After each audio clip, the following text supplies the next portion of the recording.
to the 30-day reset business challenge, day number 5. Woohoo! I'm your host, Sabrina Merriman. Are you guys excited about today? Well, day number 5, we're going to be talking about creating a business plan and why it's important why is it important, and we're going to go ahead and talk about some of the important information that needs to go into a business plan. And we're going to even do it on a very minimum level as well to get you started, to get your brain juices flowing on how to create a business plan. But before we get into that, let's not forget our daily priorities. What are our daily priorities? Prayer, affirmation, meditation, exercise, and eating a healthy breakfast. And once you do those things, don't forget to check those emails, don't forget to return those phone calls, and you definitely cannot forget to post your advertisement on your social media accounts before you get started with your day. All right, guys, let's go ahead and get into our lesson for today. All right, creating a business plan. Let's start with the basic questions. For someone who has never created a business plan before, you might want to think about these little minute things first. I like to say the who, what, when, where, and how.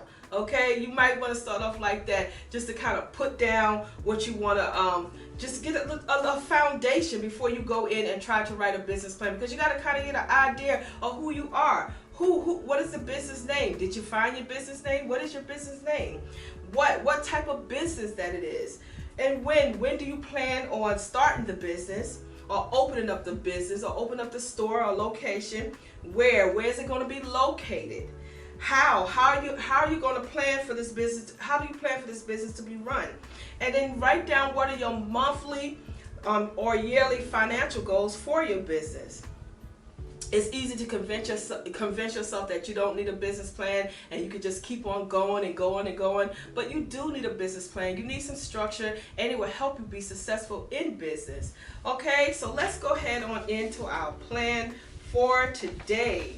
All right, we're going to talk about some key components that need to be in your business plan while you are writing it, or having a professional write it for you. I know I'll hire somebody. All right. Okay, the first thing is number 1, executive summary. What is that? Briefly tell the readers what your company is and why it will be successful. All right. Number 2, you want to give a company's description. Number 3, the market analysis. Number 4, organization and management. Number 5, service and product line. Number 6, market and sales. Number 7, funding request. Number 8, financial projections. So I'm going to take my time to go through a few of these to explain exactly what we'll be doing for those different descriptions that's in your business plan. Number 1, executive summary. This is the first page of your business plan. It should include a mission statement, which explains the main focus of your business, as well as a brief description of the products and services that you offer.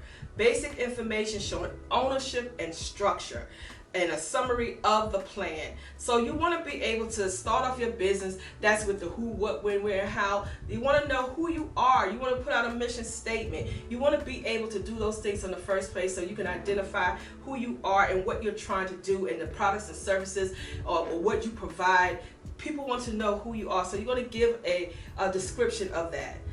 The company's description, this selection provides a snapshot of your business, of your small business. It contains important information, including your registered name. You know what your registered name is. That's your business entity. That's your LLC or your corporation. An address or any physical location. Name the key people that are in your business. History of the company, the nature of the business, and more detail about the products and services that you offer or you will offer. Okay, like an example, who is the CFO in the company? Who is the CEO of the company? Who is the owner? Who is the manager? You want to put all those things in this section of your business plan. You need to be able to do that and put down the location, the logical logistics of the business. Objective statements and business goals. An objective statement should clearly define your company's goals and contain business strategy and detail on how you plan on to achieve them. It spells out exactly what you like to do and like to accomplish in the near term or over the long term. So you want to be able to put what your company goals are, and especially if you're trying to get a business loan. The banks will like to see where you're trying to take your business. People would like to see what you're trying to do when it comes to your business. So you want to be able to make sure you do that. If you're looking for an outside funding, you can use this section to explain why you have a clear need for the funds. You want to say what you're using the funds for. Is it going to be to buy more products? Or are you going to go ahead and pay the rent with it, pay utility bills? What are you going to use the money for? How are you going to be able to pay these people back as well? All right. And how you plan on to achieve the goals for your target growth. The key is to provide clear explanation and opportunity to present and how the loan and investment will grow your company. For example, if your business is launching a second product line, you might want to explain how the loan will help your company and launch the new products and increase the sales by 50% over the next 3 years. So you want to give an example, like if you already have a business already and you're trying to get a loan and you need a business plan, the bank want to see your business plan for your business, you might want to put in there what you're going to be doing and how you're going to grow it and how you're going to be able to pay back the money that you took it out.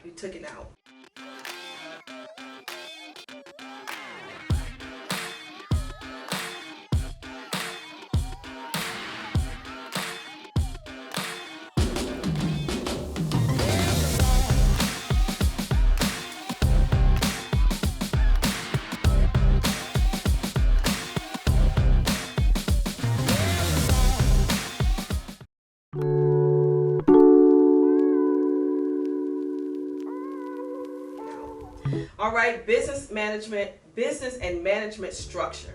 Here you list business legal structure, such as a sole proprietor, a partnership, or a corporation, all well as key employees, managers, or other owners of the business. It should also be included the percentage of ownership of each owner has and the extent of the ownership involved with the company. So if you have when you have your business and you have a structure of business, you have the president, you have the owner, you have the secretary, you have different people, key people in the business. You want to be able to put that in the business plan, people that are prominent in there that makes decision of your business, and put down their job and the description of things that they do as well for the business.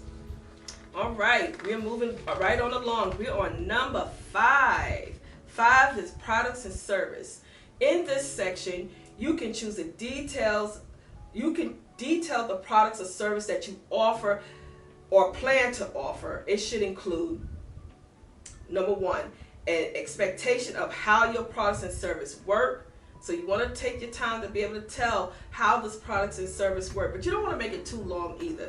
All right, a pricing model for your product or service, how much you charge, what is the profit margin in it, what is the wholesale prices. You want to include all that in there. A typical customers that you serve, you want to tell about the demographics that you serve. You want to be able to talk about that. Your sales and distribution strategy, how you're going to sell your products, what is your marketing plan, how you plan on getting everything out.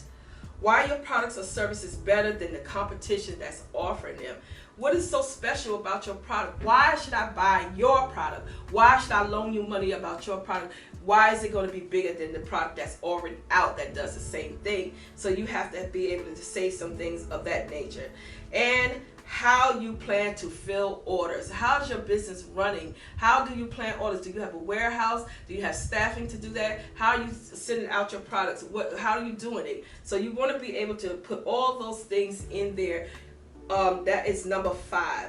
Okay? Marketing and sales plan.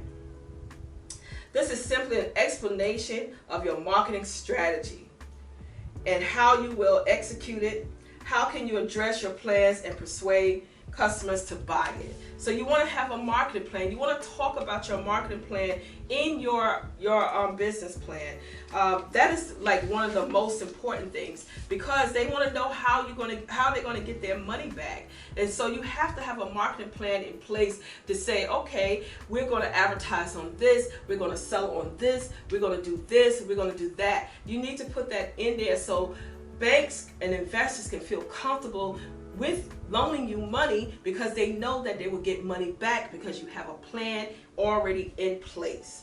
Okay, let's go down to number 7, business financial analysis. If you're a startup, you may not have much information on business finances yet. However, if you have an existing business, small business loans, you want to include the income and profit loss statement. A balance sheet and list your assets and debts and cash flow statements that shows how cash comes and goes in and out your business. So if you have a business already, you know that you have your statements, you're showing how you be able to see, you're showing what kind of money come in, you're showing your balance sheet, you're showing your financial information. But if you don't have that yet, then that's what we're building up to aspire to be able to have. Okay? You also want to include your ratios of highlights of financial health of your business, such as net profit margin, the percentage of revenue that keeps the net income after all your expenses, what you have left. You want to be able to show that. Your current ratio, the measurement of your liquidity and your ability to repay your debt. Do you have any assets? Do you have something to be able to repay your debt? Do you have money in your bank account? What do you have to be able to show? Accounts receivable turnover ratio, a measurement of how frequently you collect your receivables per year, how you bring in the money, how you collect, what do you do as far as that. And number 8, your financial projections. This is the critical part of the business plan. If you plan on seeking financial or an investor, financing and investors, it outlines how your business would generate enough profit to repay these people back. Okay? How will you earn a decent return for your investors? Here you provide a business monthly or quarterly sales expense and profit estimate of at least 3-year period. So they want a time frame of how long you had your business. If you're going to go with financing and an investor and you already have a previous business, they want to see at least 3 years of maybe your tax returns, your bank statements, your financial statement. They want to be able to see all those things. And with the future number, assuming that if you obtain a new loan, they want to see if you're going to, when you get this new loan, are you going to put it back into your business marketing, and is it going to increase your business to take it up to a new level? Okay? All right. Accuracy is so key. So carefully analyze your past financial statements before giving projections. You don't want to give some outlandish number. You don't want to lie. You don't want to say that, oh, my company is making $1 million when it's making $100,000, because then you're going to have to prove that, and then it's going to look like it's just inflated. And then you put yourself in a position to not get approved for a financing or for any kind of loans, okay? Your goals may be aggressive, but they should be realistic. It's okay to be optimistic if you can justify it. So it's okay to be optimistic about our business. We can say that we want to make a certain amount of money in a certain amount of time. We can be very optimistic about it. We can have so much faith in it, but we must have a plan and be realistic. How are we going to get there? Like, if you don't have any plan of how you're going to get there at all, how are you going to reach that goal? How are you going to get there? So you have to be something, tangible and realistic, okay? All right, you want to show your business can generate strong enough cash flow to cover a regular debt and on a loan. But you should also address the vibration risk of factors that the business. All righty, the loan offer is definitely going to want to know that you thought it through and the potential risks, and you migrate those risks in the same way. So you want to sit there and take time to go over these situations, and make sure you'll be able to handle all the debt. And like it says, the loan officer is definitely going to know how you're going to get through this. They want to know, you're going to have to definitely have a plan in action. So you want to sit down and take out the time to be able to really sit there and think about how you're going to solve the problem if something come up, and how you're going to do it. List all supporting information or other additional information that couldn't fit in elsewhere, such as a resume, key employees, licenses, equipment leases, permits, patents, receipts, bank statements, contracts, personal or business credit.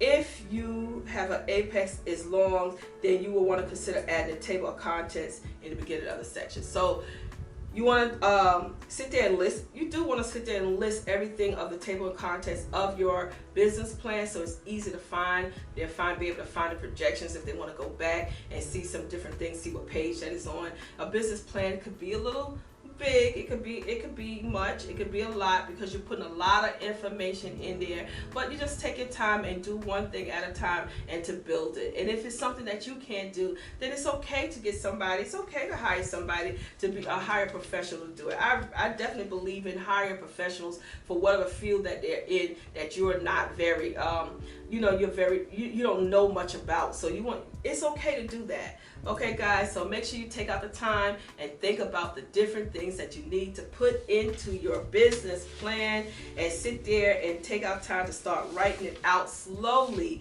And by the time you get through this, you're going to have a nice little plan to be able to take to a bank and to be able to get some financing, or to an investor to get some money to help you grow your business. All right, we talked about a business plan. I thank you for tuning in to day 5. I appreciate you guys. Can't wait to see you on day number 6. And as you go on with your journey, and anything that comes to try to throw you off, remember, never let them see you sweat.